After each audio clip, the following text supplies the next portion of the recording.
best boxing content, don't forget to like, subscribe, and punch that bell for notifications.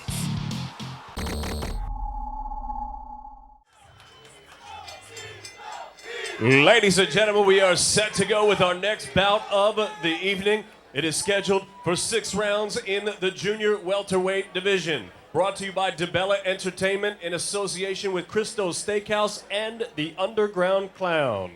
Judges ringside, Carlos Ortiz Jr., Julie Letterman, and John Signorelli. Your referee for this contest, Mr. David Fields. Introducing first, to my left, fighting out of the blue corner. He wears red and white.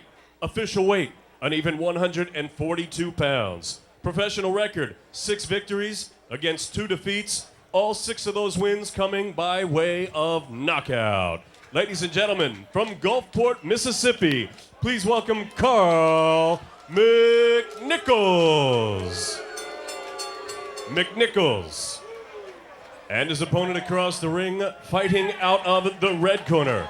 He wears white with red. He also weighed in at an even 142 pounds. He has a perfect professional record consisting of 7 victories. Ladies and gentlemen, from Sunset Park, Brooklyn, please welcome GABRIEL Tito Bracero.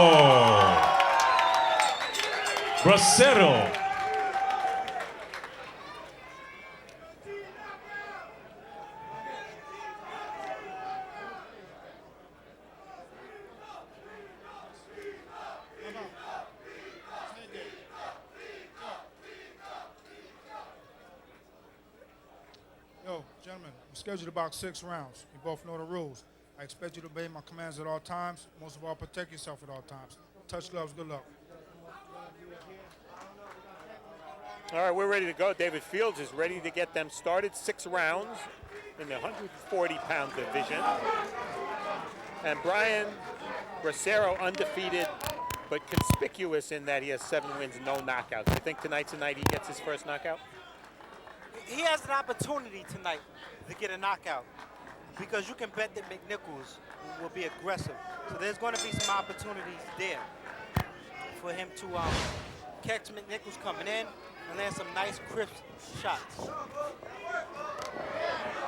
And we were told that McNickles was aggressive, and he's been aggressive in the first few seconds of this fight, coming forward, hands high. And the funny thing is, McNickles, 8 professional bouts. He's yet to go to distance. 6 knockouts, his 2 losses, he was knocked out. So he's yet to go to distance. He gets you or you get him, and that's a big right hand by Bracero. The lights are flickering.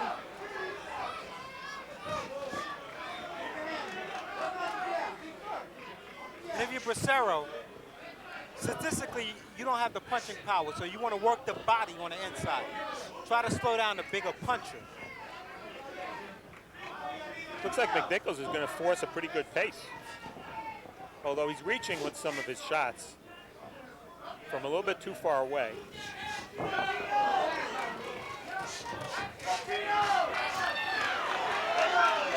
Nice 2-hand attack by Bracero. And Brian, I would think no matter how secure you are as a fighter, when you haven't scored a knockout, it's got to be something you're thinking about. Whether it's necessary to win or not, you have to want to get rid of that 0 on your knockout record. Well, when you're fighting guys of this caliber, you know, losing, trying to get a knockout is not that important. When you're fighting a guy that's 1 in 15, a guy 0 and 9 who's been knocked out 8 times, then you know, it's important for you to get a knockout. Guys like this is not that important to get a knockout. Domination is what should be on the mind of Tito. Well, it's pretty clear Bracero is going to get his punching opportunities in this fight because McNickles is attacking. He's doing so with wide shots. And there, Bracero counters with a left-right. The right hand lands. And the way McNickles is positioned, it looked like his power punch is his left hook. He's completely flat on his front, his lead leg, which is the left, where you get power with the left hook. Bracero wisely going to the body quite a bit, especially on the inside. McNickles' hands are not that high. And that's what he should be doing. I said it earlier. Work the body. Try to take some steam off of those punches. So far, Bracero very effective at making McNickles' aggressiveness work against McNickles. He should jab just a little more. End of round one. A good one. Good crowd tonight.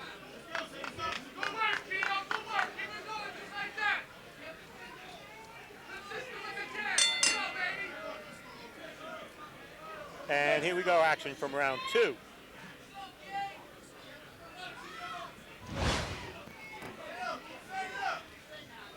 Gabriel Bracero in the white and red trunks, and also in the white and red trunks is his opponent, Carl McNickles, from Gulfport, Mississippi.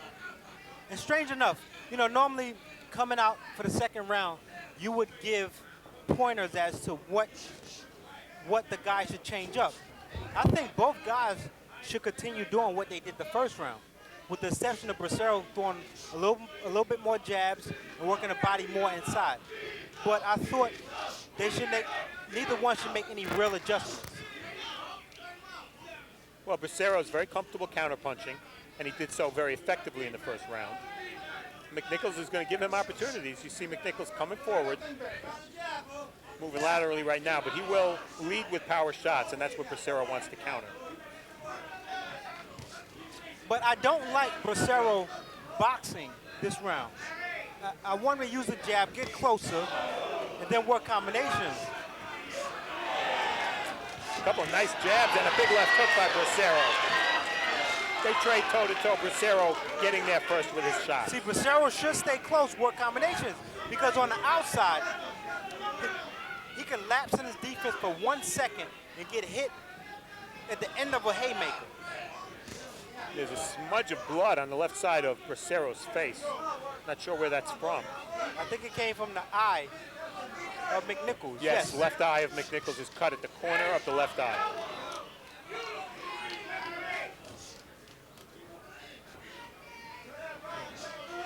If you look at the face of McNickles, he had that determination look that he knows he's going to get close and land a shot. Well, sometimes he throws his power shots from too far away.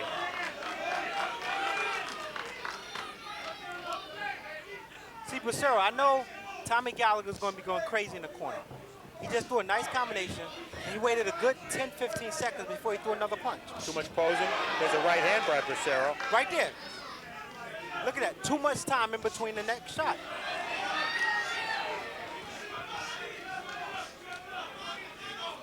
Nice jab to finish off the combination. And that cut is spurting some blood over the left eye of McNickles.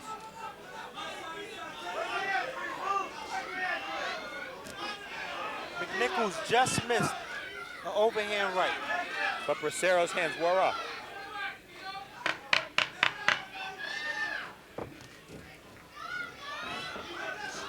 Good action here, end of round two.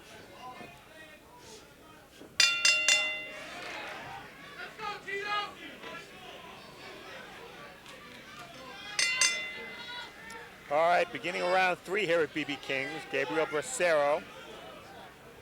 Pretty easy to identify him. He's the one that has Bracero on the front of his trunks. Nice left hook, and he's facing Carl McNickles. By the way, McNickles 6-2, the first fighter of Bracero's pro career with a winning record.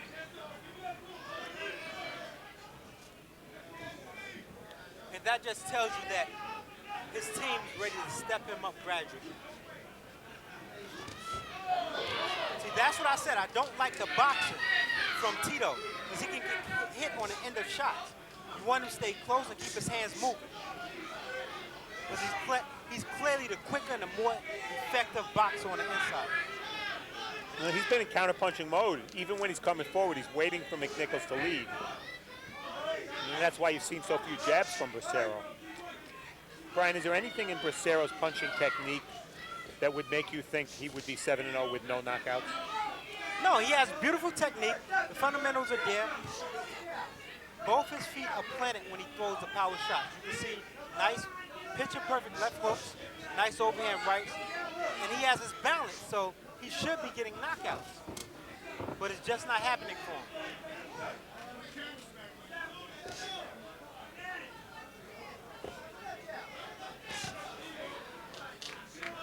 See, both guys now just trying to box. Nice right hand by Bracero, and a delayed reaction, and Carl McNickles is badly hurt. That should be a knockdown with the right hand. McNickles said he was pushed. He was pushed all right. Pushed by a right hand. Yeah. But I said in the first round, Tito can use McNickles' aggression against him, and that's exactly what he did. Picture perfect right hand on the inside. Bracero playing Matador there. Now you know that he wants to get that knockout, and he may just very well do it because McNickles is still punching back. But his legs are not there. Legs are not there, but Bracero has a lot of offensive opportunity right here. Bracero needs a little punching room. McNickles isn't giving it to him. But you know what, you give McNickles, you give him some credit here. He's not trying to hold, he's not trying to grab. Then there's a cut. Left Tito's eye. left eye. Left eye of Bracero, he's cut as well. Both fighters bleeding here. Bracero trying to get rid of his man, he eats a right uppercut. The leg's still not there for McNickles. But he's still punching. He's still throwing some nice hard shots. And you see Bracero wipe at his cut. So a lot's happened in the last part of this third round. Bracero scores a knockdown and gets cut. So has the time come and gone for Bracero to score that elusive first knockout of his career? He was dominant in round 3. Landed some big shots after flooring McNickles, but could not finish him. Not yet, anyway. And then if I was in McNickles' corner, I would tell him, jump right on him, jump right on him. Because Bracero took a deep breath at the end of that round. Did he punch himself out? If I was in the corner, I would have said he punched himself out, go at him.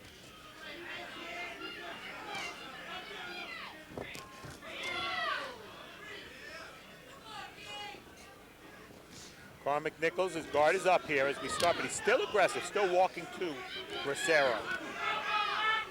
And that's the key. Who's moving forward? McNickles, I don't understand what he's doing here. He's complaining about being held. Yes, he was being held, but that's part of the sport. Well, Bracero had him in a little bit of a headlock there as well. McNickles just want to make this a fight.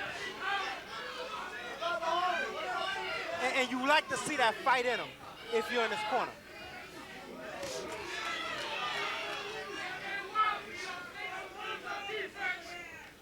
Well, I give McNickles a lot of credit, Brian. He's the visiting fighter. He got here last night. He's fighting an undefeated house fighter. He's been dropped, and he's still in there making the fight. And he's from Gulfport, Mississippi.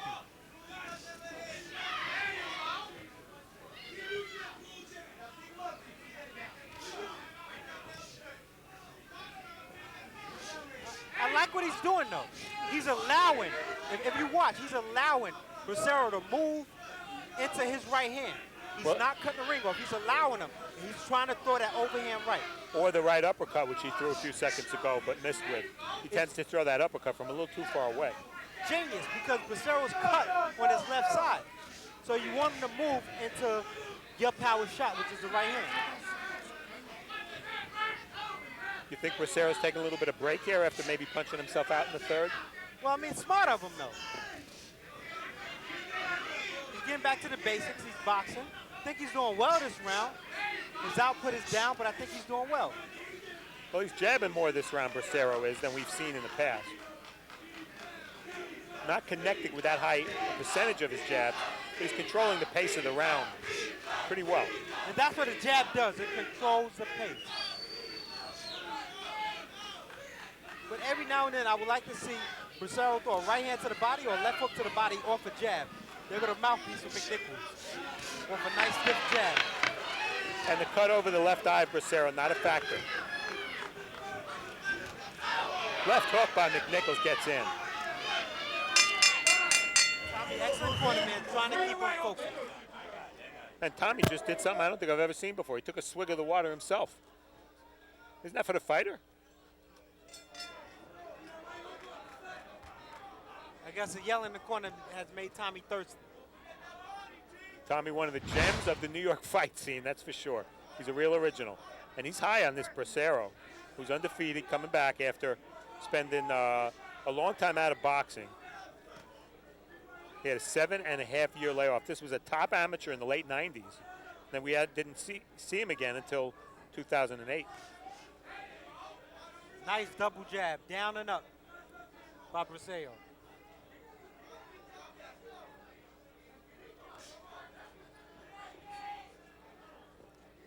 Since that knockdown, Brian, in round 3, the pace has slowed from both guys. So that's why I said, although Tito looked good boxing, I don't like him boxing. He can get caught with shots on the outside. So you think he should be at close range? Yeah, because he's much quicker and much sharper on the inside. Watch, every time he get close, you see that? Bracero's the much quicker guy, the more effective guy on the inside.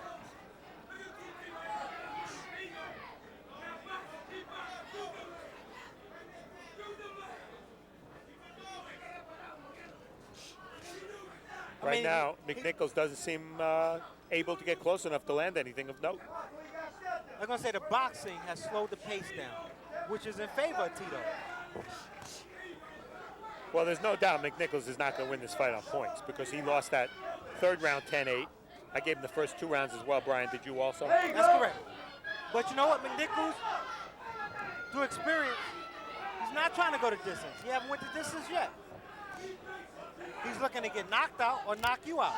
So it's an interesting matchup in that sense. Bracero's never not gone the distance, and McNickles has never gone the distance. So that's like day and night, right? That's it, and you know Bracero would like to have finished McNickles in the third. He tried, he landed some big shots after flooring him, but he couldn't do it. And here we are in the 5th, McNickles still there. Scheduled for 6. Gabriel Bracero 7-0 from New York. And Carl McNickles from Gulfport, Mississippi, 6-2, all 6 wins by KO.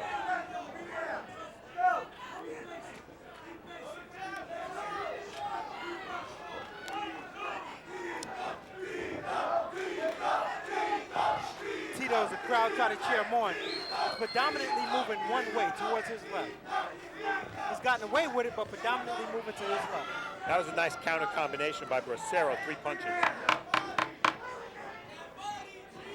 Bracero controlling the pace, not many punches from either guy landing cleanly in round 5.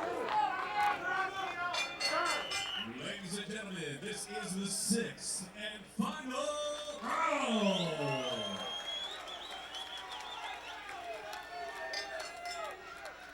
All right, they touch him up. Referee David Fields does as well, and it's round 6 of a scheduled 6. Gabriel Tito Bracero, 7-0. Seems to be on his way to a victory here against Carl McNickles. Bracero scored a knockdown in the 3rd round, tried for the finish, didn't get it, but he's controlled the pace here. Although at no time in the 4th or 5th rounds was he as successful and effective as he was in the 3rd. And Carl McNickles came out this round trying to be aggressive, getting closer. It's been proven. He's going to get hit. He's going to take combinations to his head, but he have to get closer. He have to apply those heavy hands of his. Someone turned the lights on as Gabriel Bracero is trying to turn the lights off on Carl McNickles. McNickles' game all the way. That was his rep. Aggressive fighter. He's fought only once this year. And me spending some time down in Pensacola, I used to go down to Mississippi a lot with Derek Smoke Gaynor, with Roy Jones, and had a nice little conversation with McNickles about Roy. He said, you know, he loves Roy. Roy used to come down to the area a lot, but Roy should hang it up. Roy Jones, of course, knocked out by Danny Green in 1 round in Australia recently. McNickles still making this fight. He's just not effective with his shots.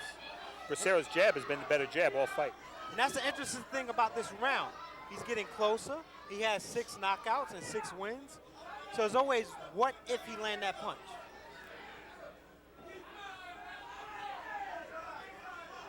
And in his mind, he have to feel that he can do it because he's knocked everyone out. Oh, right hand and a left hook by McNickles. And all of a sudden, it's Bracero that wants to hold. So he should feel that I can knock this guy out.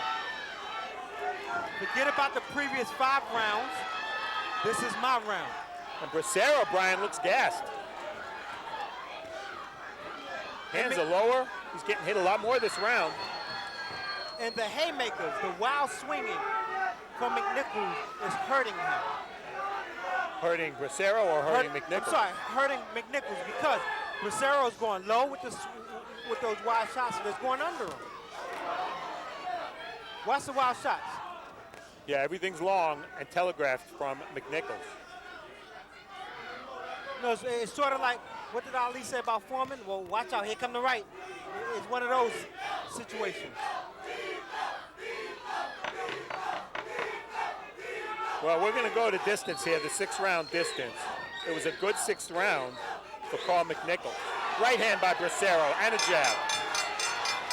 And they finish by punching.